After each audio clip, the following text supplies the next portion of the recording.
কতগুলো ম্যান্ডারিন ঝুলে আছে। অবশ্যই আপনারা অনুমান করতে পারছেন এটি কি হতে পারে। এটি হচ্ছে সেই সুনাম খ্যাত আফরার ম্যান্ডারিন। এটি হচ্ছে সেকেন্ড স্পেল। আমরা প্রথম স্পেলগুলো হারভেস্ট করে ফেলেছি, এটি আমরা কিছুদিন পর হারভেস্ট করব। তো এই সেকেন্ড স্পেল থেকে আজকে টেস্ট রিভিউ করব। আচ্ছা, সেকেন্ড স্পেলের আজকে টেস্ট রিভিউ করব। তো দেখুন কালারটা, তারপর খুলে দেখাচ্ছি।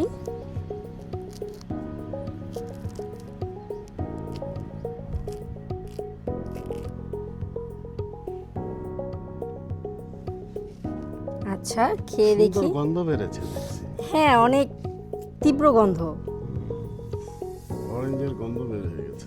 বিসমিল্লাহ। টেস্ট কি এসেছে? একদম চলে এসেছে। তাই নাকি? ফার্স্ট স্পেলে যেরকম খেয়েছি ওরকমই। আচ্ছা, আমাকে একটু দাও তো দেখি। হ্যাঁ, শিওর।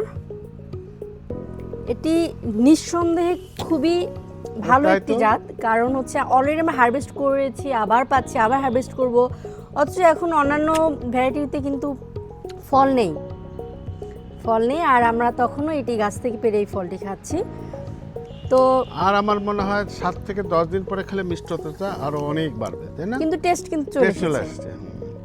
যারা একটু টক মিষ্টি পছন্দ করেন তারা এই অবস্থা খেতে পারেন, আর আরেকটু অপেক্ষা করলে একটু বেশি মিষ্টি পাবেন। এটা তো নিশ্চয়ই কমার্শিয়াল করা যাবে। হ্যাঁ, এটা অবশ্যই কমার্শিয়াল। এই ম্যান্ডারিনের মধ্যে আফরার ম্যান্ডারিন কিন্তু অবশ্যই হাইলি রিকমেন্ডেড এবং কমার্শিয়াল একটি ভ্যারাইটি।